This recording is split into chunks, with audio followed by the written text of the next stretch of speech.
Electric Football Week 3, and you'll notice that our voices don't sync up with our mouths. We need a new computer. Anyway, we're burning the tape from last week. We did horrible. If you watched the end of last week, God bless you, but it showed exactly how not to call a game in my assessment of the Colts-Eagles, where I said the Colts linebackers and safeties would hold down the running backs and tight ends of the Colts on the pass patterns, and that Luck would outplay Foles. Just bad stuff. The only thing that's different about us and the other experts on the street is that they get paid for it. We do this for you the people. And we do it poorly. Anyway. And if we had money, we'd still do it poorly. Anyway, let's get to Week 3, Game 1. The Bucs meet the Falcons in what people are calling a game on Thursday night. Okay. These are two of the three teams that I really like this year, along with the Texans, to be most improved. I have been I've been rowing the Lovey boat, and it seems to be taking on water. 0-2 because Mike Evans could not stand up. I don't know what that was. It was Rose. I don't know what that means. The Titanic was sinking. Go on. Oh, okay. King of the world. Anyway, I am still on the Lovey boat, but not in this particular game. I think the Falcons have more continuity. I think they have a better quarterback. I think they have home field advantage, and I think that if Mike Evans had stood up, the Bucs would be 1-1, but they're 0-2. It's true. Ryan threw 3 picks last week. I'm taking the Bucs to win here. The Falcons gave up 170 yards on the ground, and I think Tampa Bay can run against that defense. Let's call it. They got to win one here. I'm taking the home team. Chargers, Bills. Or as I like to know them, Clemson North. I have been on I've jumped on the Bills bandwagon. I think E.J. Manuel is improving, though not a particularly accurate quarterback. I think that the Bills have an awful lot of fan appreciation. I think they actually have a pretty good home field advantage going right now. And that Sammy Watkins and C.J. Spiller. I just mixed my Clemson guys up. C.J. Spiller, C.J. Watkins, Sammy Spiller. It doesn't matter. They're from Clemson and they're good. So I am going to take the Bills. I don't expect Antonio Gates to have another 3-touchdown situation. The Chargers did prove that Seattle is still beatable on the road. Mm-hmm. And, great game for the Chargers, but I'm not ready to jump on that bandwagon. Give me the Bills. All right. I think they're both playoff teams at this point. The way that they're playing, going on last year's standings, Chargers got in and the Bills were terrible, but the Bills have just beaten, Miami, who just beat the AFC East champs. So Gates was amazing. Rivers was masterful, but they lost Matthews. Matthews is out, and without a running game against this team, the Buffalo Bills were built to defend the run and run on their own with C.J. Spiller and Fred Jackson and E.J. Manuel. I'm taking the Bills to go 3-0 here with a pounding running game. Wow, Stu and Steve agree. Yeah, go figure. So you can write Chargers on your sheet. Yeah, I would. Cowboys at Rams. Stu, why don't you start off? Okay, Rams had a miracle win. It was all field goals over the lifeless Bucs last week. And the Cowboys put together a game that Romo didn't have to play in. And that's the reason that they won. They ran for over 200 yards. Rams gave up $150 against Tampa Bay. So I'm taking the Cowboys streak to go to 2 wins here, as long as they can keep Romo from having to be a deciding factor in the game. I was calling them Alice at the beginning of the season because they had no D in them. Last year, their D was historically bad. And without Sean Lee, I expected that to be the same. Not the case last week. They locked up Locker. They had a couple of picks. DeMarco Murray ran wild. I think the Cowboys' D has improved from historically bad to just and is good enough to stop the Rams without a good quarterback and with Zach Stacy as their main weapon. Give me Dallas. Hurts me to say it. Hurts me in my heart to say it. We're so sorry. Give me Dallas. All right, the Washington Warriors versus the Philadelphia Eagles. Steve? Yeah, Stu pointed out that my attempt to not say Redskins. I failed miserably and at least 3 times. Man, I love watching that little Darren Sproles play. I was a big Trent Richardson fan when he came out of college. I was a big Trent Richardson fan when he moved to the Colts. But watching those two backs in the same game was fascinating because Sproles, littler though he is, breaks way more tackles because he gets the defender off balance, flat-footed, and then runs through them. whereas Richardson just sort of pounds into them and goes down with them. And amazingly, Bradshaw played a better game than Richardson, and Bradshaw looked good last night. Bradshaw's a talented player. He's not a superstar, but he was always a consistent performer and producer with the Giants, and there's no reason to think that that's going to stop. Yeah. I think the Colts are starting to look at it the same way and going like, we can get rid of this Richardson guy and move to Bradshaw. What do we give the Browns? Speaking of that, the Redskins are having a little bit of their internal debate, like RG me or Kirk Cousins, because Cousins is spreading the ball around, keeping all the players on the field involved, and I think he's probably got a little faction in the locker room going like, stick with Kirk. I didn't say it, but stick with Kirk. Becomes a fascinating game. I don't think the Eagles are always going to come out and go down by 14 or more to start games.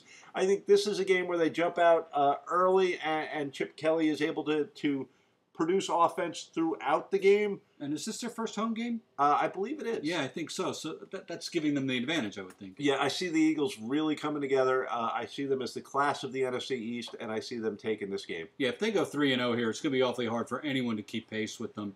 The Giants look like garbage. With RG3 out, Cousins looks like the better quarterback for Washington, and to stick with him. And you know what? I've been saying it for years.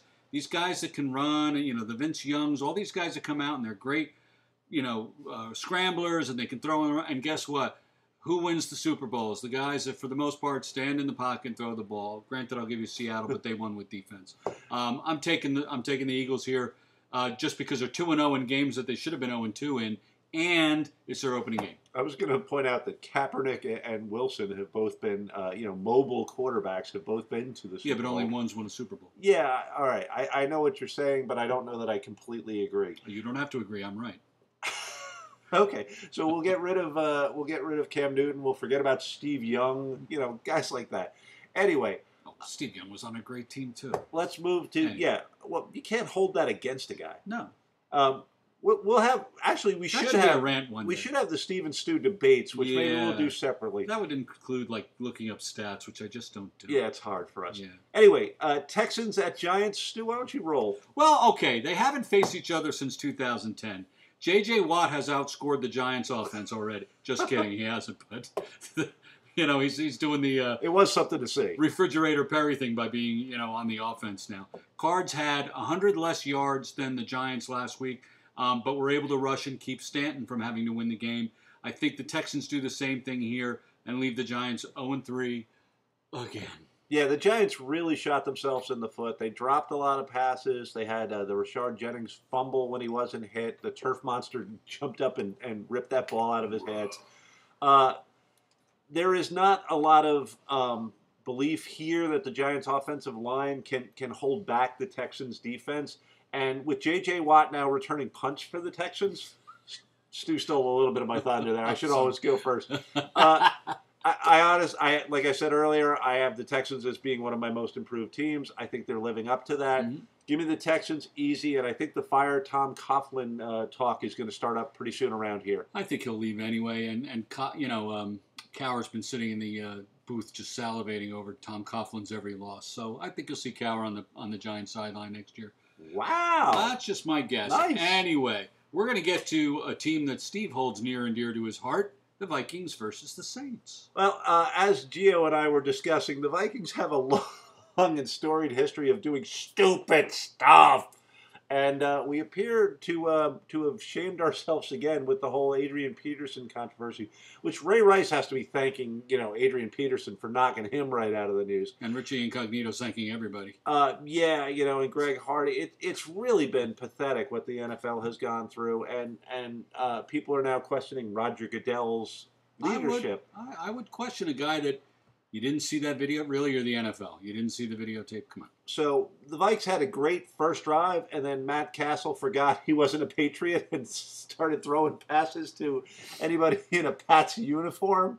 4 interceptions. He was at practice 5 years ago. But the Saints are also equally dysfunctional right now with Sean Payton and Rob Ryan screaming at each other on the sideline.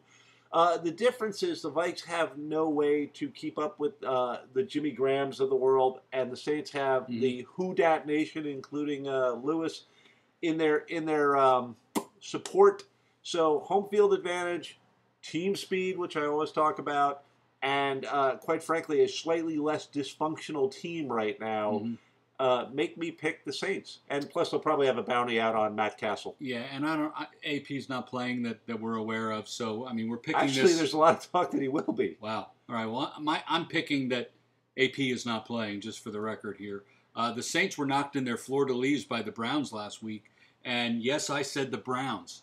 And the Vikings were just gutted by a New England defense that put up an amazing defensive fantasy score for me. So thank you very much. Ton of points on that.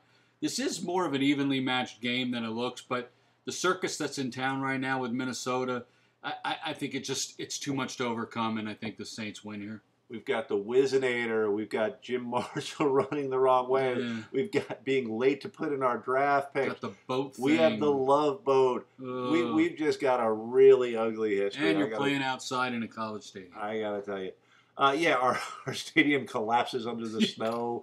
We've got a indicted criminal from New Jersey named Ziggy running the team. And Rick Actually owns Spielman, property in Fairlawn. Rick Spielman's press conference was pretty freaking ugly Oh, too. I didn't see it. Anyway, let's move on to All something. right, we're going to little- go to the Titans and the Bengals. And I'm going to say that AJ Green's toe could make the big difference in this game. He's an amazing. He's probably the Bengals' best player. He's definitely their best player on offense. And it's Tuesday.